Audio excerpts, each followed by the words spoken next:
ఎందుకు ప్రత్యక్షం అవటం అరుదైపోయింది? వినేవాడు లేడు, విన్నా విధేయత చూపేవాడు లేడు, మౌనం అయిపోయాడు. ఎవడికోడే తెలివితేటలు, ఎవరికోళ్ళకి సొంత ఆలోచనలు, సొంత బుద్ధి, స్వబుద్ధిని అనుసరించి బ్రతుకుతున్నారు. ఆయన పట్టించుకోవటల్లా, ఆయన సలహా వెతికేవాళ్ళు లేడు, ఆ సలహా చొప్పున చేసేవాళ్ళు లేడు, ఆయన ఉద్దేశాలు కనిపెట్టేవాళ్ళు, మౌనం అయిపోయాడు. ప్రియులారా, 13 ఏళ్ళు అబ్రహాముతో మాట్లాడలేదంటే ఎంత గాయపడి ఉంటాడు అబ్రహాం. ఒక్కసారి చూడండి. ఎందుకయ్యా మాట్లాడట్లేదు? ఎందుకని మౌనం. తండ్రి అలిగినట్టు అలిగాడు. బుద్ధి తక్కువ పని చేసావు, నువ్వు దరిద్రం తెచ్చిపెట్టుకున్నావు, అనుభవించు, నీ కర్మ అనుభవించను. మరి చెప్పిన మాట వినకుండా దరిద్రం తెచ్చుకుంటే కోపం కాదు, తన్నాలనిపించింది.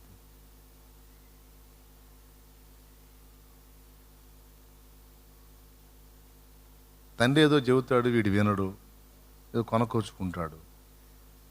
కొనకొచ్చుకొని వచ్చి ఇటు పట్టుకొని కూర్చుంటే తండ్రికి వెళ్ళి చూస్తాడు, తేడా పడింది నాన్న అని. ఆయన ఏమంటాడు?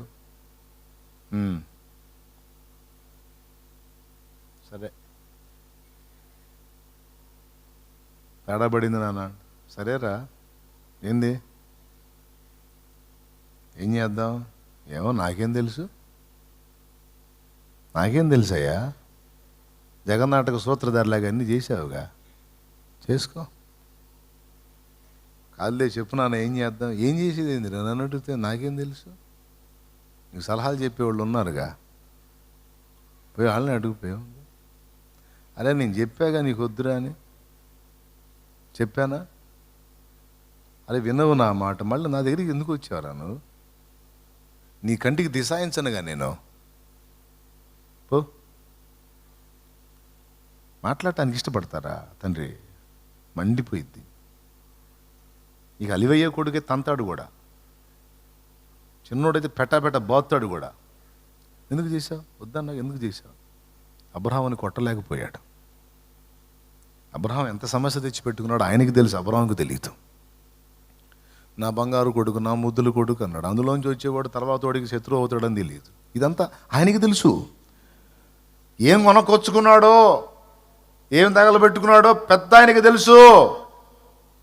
ఈరోజు మనం వేసే అడుగుల వల్ల మనం ఏం దరిద్రాలు తెచ్చుకుంటాం ఆయనకి తెలుసు. తెలిసే వద్దురా అంటాడు, తెలిసే వద్దామా అంటాడు. మనకు నచ్చదే ఆ మాట. మనం చేసేవన్నిటికి సపోర్ట్ చేసి, నువ్వు చేయదలుచుకున్నది చేయుము, నేను నిరంతరం నీకు తోడై ఉంటాను, నువ్వు ఎట్లనన్నా ఊరేగుము, నేను నిన్ను కాయుచూ ఉంటాను, నువ్వు ఎట్లనన్నా తగలబడుము, నేను నిరంతరం నీకు సహాయకుడిని అన్నానంటే మనకు హాయిగా ఉంటుంది. అట్టుండాలి దేవుని వాక్కంట.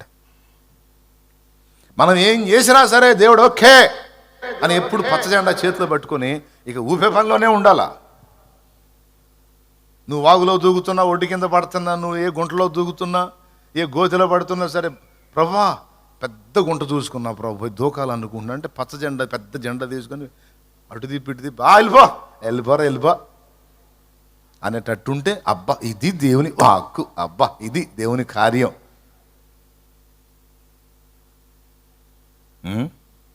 ఆయనేమో అట్లా పచ్చ జెండాలు తీసుకునే టైపు కాదు. అవసరమైతే నువ్వే తీసుకొని ఆ పచ్చ జెండా నువ్వే ఒప్పుకొని నువ్వే పోయి దూకుసావురా అంటాడు. అంతకు మించి ఏం చేస్తాడు?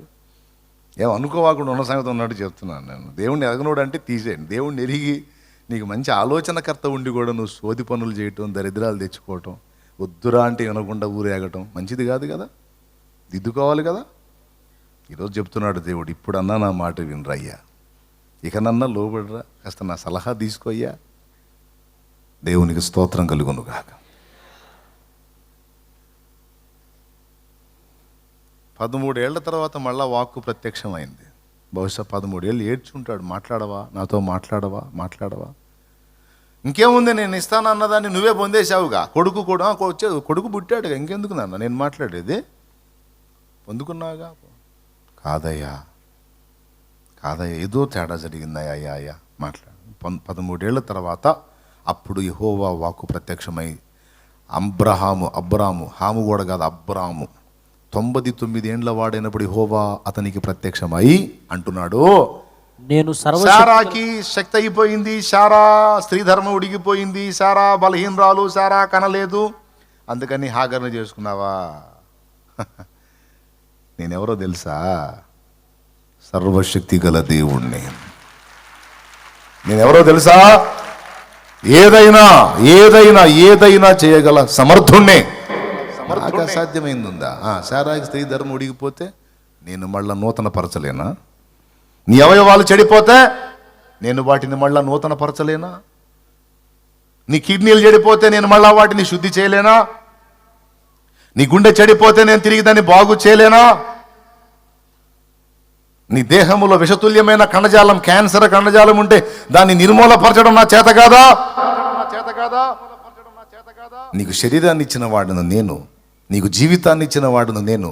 నీ దేహాన్నైనా, నీ పరిస్థితులనైనా, నీ కుటుంబాన్నైనా, నీ బిడ్డ పాపలనైనా సమస్తాన్ని చక్కదిద్ది నీకు ఆశీర్వాదకరమైన జీవితాన్ని ఇవ్వటకు శక్తి గలవాడను అని నీవెందుకు నమ్మలేదు? విశ్వాస వీరుడు అని నేను చెప్పుకోవటానికి ఇష్టపడ్డానే అబ్రహామా. నిన్ను జనములకు సాక్షార్థమై నిన్ను పిలిచానే. విశ్వాస వీరుడని నిన్ను గూర్చి లోకానికి చూపాలనుకున్నానే. అల్ప విశ్వాసంతో కూడిన పని చేశావు కదయ్యా. ఇప్పుడు చెప్తున్నాను విను. నింద తెచ్చుకున్నావు నువ్వు. నేను సర్వశక్తి గల దేవుడను, నా సన్నిధిని నడుచుచు నిందారహితుడవై ఉండు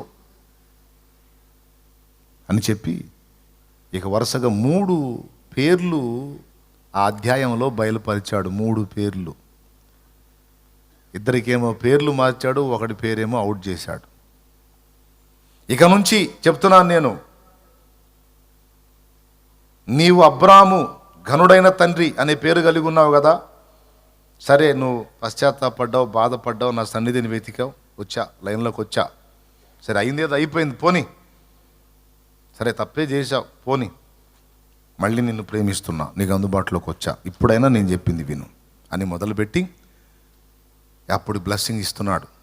గద్దించి బ్లెస్సింగ్ ఇస్తున్నాడు. ఏమని? ఇక నుంచి నీ పేరు అబ్రామ్ అనబడదు, నిన్ను అనేక జనములకు తండ్రినిగా నియమించి తిని గనుక నీ పేరు అబ్రహాము అనబడును. మళ్ళీ చెప్తున్నాడు, అనేక జనములకు నిన్ను తండ్రినిగా నియమించాను.